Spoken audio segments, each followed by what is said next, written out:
Welcome back to Nick Lenz's Comic Corner, Classic Less Known Classics.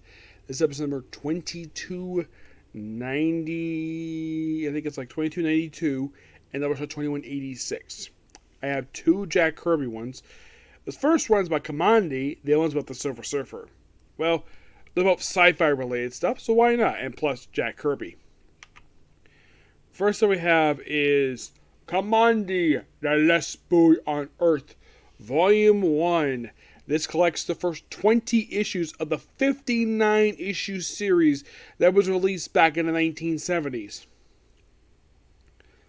Yeah, Volume 1, probably going to be another book. Probably the only one going to get another book because everything else, like all one book, because I think this was the only book he worked on at DC that actually managed to last the longest. That wasn't like ended, put on hiatus for a few years, brought back. I mean, 59 issues this book lasted for, 59 issues. And here's a fun fact for you about this book. Prior to getting this trade, this was the only Jack Kirby series from DC I had never read before. You're thinking, really? This is the only one? Yeah, I've read The Demon, I read OMAC. Let's see. I read all the New God stuff, which a lot of them were not very long lasting books. But Kamandi was the only one I never read. And you're probably thinking, why was that, you might ask? Well, because this is not a series that came to mind I needed to read, but I knew of the series. This is one of a handful of books from DC that he worked on. Now, if you're curious, how long did he work Kamandi for? He worked on the first 40 of the 59 issues of this series. Yeah, for the last 19 issues by somebody else. Yeah, so the only books I officially have read from DC that he worked on personally was the All-Star Comic issues he worked on, Adventure Comics, because he worked on Sam and Manhunter. Charge issues, obviously, the one issue of DC Comics Presents, the first one with The Demon, the 3 issues of first issue special, the entire first volume of Forever People, Justice Incorporated, love that series, it's awesome. The one-shot Cobra, Mr. Miracle, the New Gods book, OMAC, the Sand book he worked on, which he did the first issue in 4 through 6, the Superman Jimmy Olsen issues, the World's Finest issues he worked on, and that's it. That's all he worked on. That I read that he worked on at DC Comics.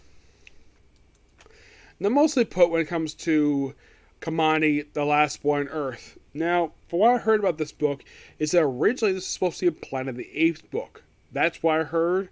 But the reason why they went with Kamandi instead, because DC could not secure the rights to Planet of the Apes, but they did use in the first issue cover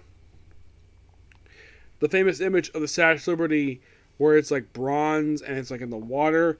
It's more of like a nod to the Planet of the Apes movie with Charlton Heston. It's a nod to, if you're curious, these issues were released from October to November of 1972, and the last issue was released in August of 1974. Now, if you're curious though, was the book originally a bi-monthly book? Yes, it was. Now, when it became monthly? Fairly quickly. Actually, issue 3 became monthly. Now, mostly put, basically, it just Kamandi going through, like, various...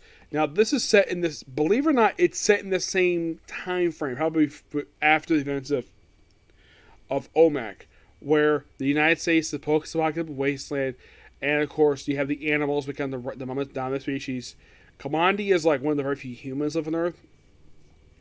The first issue is debut, I think, like, a couple issues later, is debut of the character Ben Boxer. Those of you familiar with Lankara's reviews of Kamandi Earth's End and Superman Earth's End, this is the book basically where the character first debuted. And these two are the only recurring characters to the whole book. Now, oddly enough, Kamandi would be encountering the book. Mostly the only superhero he ever interacted with, like, of these superheroes, did interact with Batman. From what I remember, I think he did once. He did interact with Batman, he interacted with Superman, and that was it. But this is just a pure classic Jack Kirby book. Like, he gets lions, course, sometimes tigers, eagles, like various different creatures, which they go to rule the United States. It's like, yeah, it's supposed to be Planet of the Apes, just with just different animals. Just couldn't use the monkeys probably because of rights issues. But this is overall a really fun book, and I give this book a 10 out of 10. Me. All right, next up we have is let's see if I can get to the top here. Here we go. We have Silver Surfer Epic Collection Volume 3 Freedom. Yep. Now, Stanley doesn't write in here, but I'll get to what he writes. So, this book collects there's a Silver Surfer one-shot released in 1982. The first 14 issues of his longest volume of this whole series, which lasted for a surprising 146 issues. And of course, also this book also collects Superman Classics #1, Epic Illustrated #1, and Mar Fanfare 51. I think this is toward the end. I think it was like about a year left of the book. The writing for the issue is done by two of these writers have since basically passed away. Mark Greenwell passed away first, and Stan Lee. The other two still very much alive, John Byrne and Nick Hart. The artwork is done by John Bushman, of course. John Byrne does some artwork too. Marshall Rogers, Joe Stanton, and the late Jack the King Kirby. The cover art for the trade is basically done by Marshall Rogers, Joseph Robinson, and Christopher Meyer. The back cover is by Walt Simonson. Yes. Now, this book covers the period of, the Epic Illustrated #1, which came out in spring 1980. And, of course, you have the Silver Surfer #1 released in 1982. And then the main issues released from July 1987 to August of 1988. Now, if you're curious what issue was released the year I was born, at least the month I was born, issue 10. So, yes, I'm as old as issue 10 of this book. We also have Silver Classics #1, talk about Galactus, and Mara Fanfare 51, which was released in June of 1990. So mostly put a cover since period of like about 80 to 88-ish. Now, the Epic Illustrated issue, that's basically it's about Silver Surfer with Galactus with his gorgeous artwork. Yeah. It's really cool artwork. It's mostly put him with Galactus looking for various worlds. That's most of the issue is. It's a really short story. And then we have the Silver Surfer one-shot done by Stan Lee, who does the writing, and John Byrne does the co-writing with the artwork. It's like all about escaping terror. I mean, I love the John Byrne artwork here. It's so good. I mean, if you think about it, he's probably by far one of the greatest artists of the industry. John Byrne knew how to draw sci-fi stuff like Jack. I mean, yeah, he's not Jack the King Kirby per se, but John Byrne is still one of the greatest artists of all time. That's just my personal, anyways. Yeah, most of this one, it's kind of like a retelling of basically Silver Surfer's backstory. That's mostly what this issue is. It's just a retelling of it. It's not reprint per se. It's like a retelling. Him going to meet up with the Fantastic Four. Alicia Masters fighting up against something else. And solving a blast. And it's just a really good one-shot issue. I got handily. And then afterwards, nothing for 5 years. Also, he gets Captain Fisto again. Because, of course. Because at this point in time, Fisto is heavily associated with Silver Surfer more than Ghost Rider. So, and by the way, this is the first thing for Silver Surfer Wise that was with his title, with his name on it. First one in 12 years. And then we finally start up the main Silver Surfer book. Excuse me. And I should point out, though, Nova, Frankie Ray, who's in the cover issue 1, she is a recurring character in this book, and she's kind of depicted as Silver Surfer's love interest. Yep. Now, the writing of this book is done by Steve Eckelhart. Artwork is done by Marshall Rogers, who also does the coloring too. Yep. Now, Marshall Rogers is another really good artist. Yeah. Look at the artwork. Marshall Rogers does an absolute great job. Yeah, when some people think of Marshall Rogers, usually first book I think of is like his Batman work. But Silver Surfer work is still really good too. Yeah, he basically works with the Fantastic Four, and he runs into a character who is a Jim Starlin character by the name of Champion. This is Champion of the Universe. He takes him on in this issue. Yeah, apparently he's been released in the barrier after all this time. He goes back into space. Yep, goes back into space. And of course has to deal with, well, stuff with Silver Surfer. And then issue 2 goes back to Zen Law. First time since his backstory. Yep, he goes back there. And of course goes on many different sci-fi adventures, which I do appreciate the fact they did this. Yeah, and this book is a lot of fun to read. I do highly recommend it. Excuse me. Let me try some here. Excuse me.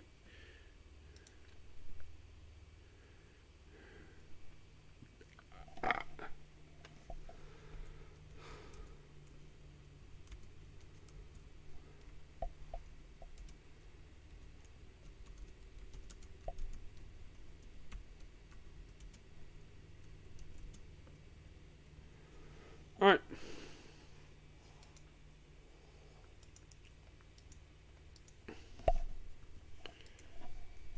Yeah. So basically, they have Silver Surfer in issue number 3. Basically meeting up with Winnie Martini, and of course also meeting with the Collector. Oh, by the way, we have a return of a character in this book. I'll get to her. And then in the issue 3, we see a return of Mantis, and she's green. Fun fact, this was the first appearance of her since Giant Size X-Men number 2, which was released 10 years prior to this. In between that time, she popped up for one issue Justice League America, an issue up from Eclipse Comics, and then she popped up here. Yes. Now, the only reason why she's back because Edgar created the character. So of course he's able to bring back the character. Also, she's green now, and they do explain kind of how that is. Basically, it was thanks to Moondragon.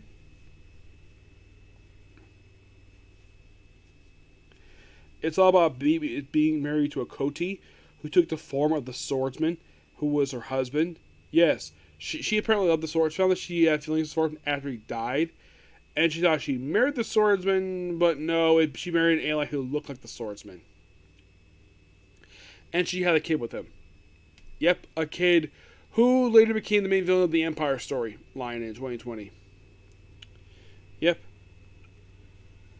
It is interesting, though, it brought her back and have her accounting champion, who showed up after she left. And her basically was struggling to take him on. And of course, staring at smooch with the Silver Surfer, I'm like, from a guy in modern day, I'm like, Silver Surfer, you lucky dog to get this hot babe basically to make out with you. And if you're curious, though, does the relationship go anywhere at all with Silver Surfer?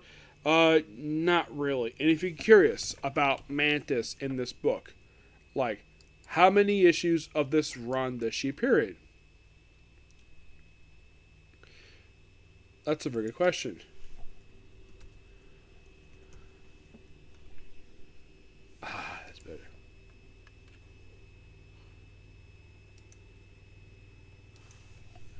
Now, this book in particular, when she returned in this issue here, she's here mostly up into issue number 9. Yep, she's basically a recurring character up into issue 9. She comes back for issue 20, but 3 was just a return of the character.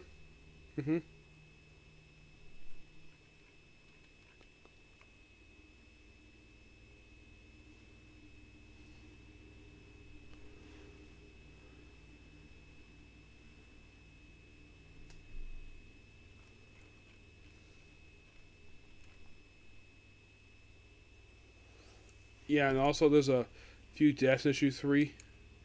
Just of characters that appear mostly in this book, particularly. So about that.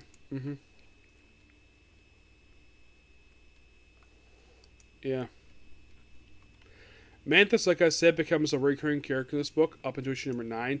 She just skipped one issue, but most of what she is, and mostly have Silver Surfer deal with the Kree and the Kree and the Skrulls in these issues. That's most of what it is.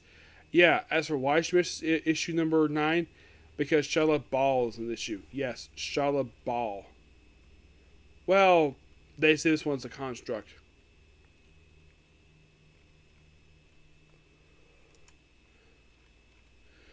And she was from the first line for the series. And she for this volume from issue 7 to 9. Then she returned to issue number 20. Like Mantis does. And the reason why she left, because apparently she died in issue 10, but she came back a year later, so don't worry about that. Oh yeah, and also with the Elders of the Universe in these issues. We also have Eternity itself pop up here. Yes, Eternity. Because why not? Yep. Frankie Ray herself. She's not an original character in this book per se, but she does become a recurring character in this book. And at one point she died. Yeah, she died. She became a recurring character in the book with issue number 9, basically replacing Mantis and Shala Ball. And she's here mostly in issue 21. Yep.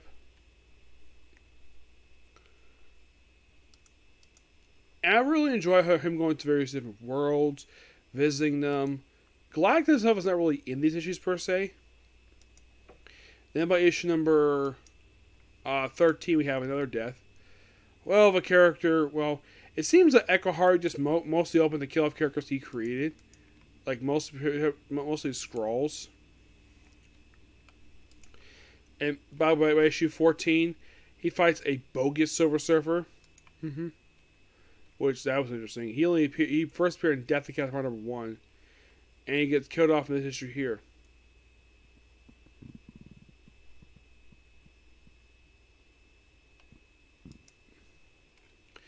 Yeah, and he basically returned in these issues, and he gets killed off in issue 14, and he's never seen again. And yeah, not much else to say about these issues, but these issues are awesome.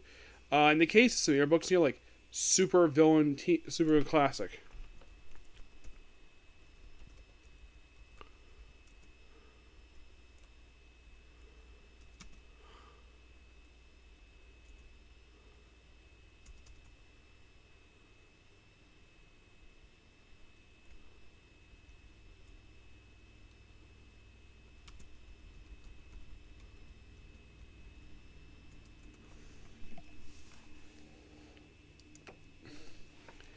In the case of Silver Classic, that's mostly for the origin story of Galactus himself.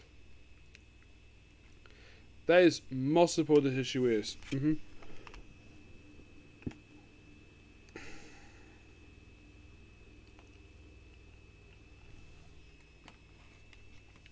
Then you might ask, okay, what about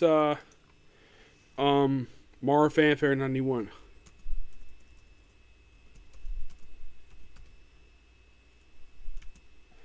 Uh, 51, excuse me. In that issue, which is it's just basically, it's telling about alternate version of Silver Surfer, who only appears with one issue. Yeah, I just also think, but my only guess is the reason why they included this in here, because it's Silver Surfer. Why not? Yep, why not? This book was only released in 1990. But yeah, not much to say about this book. It's really good. And I get this book a 10 out of 10. This book is just a lot of fun. Okay, so that's episode review. Next up is going to be another Comic Corner. Okay, next video. Bye.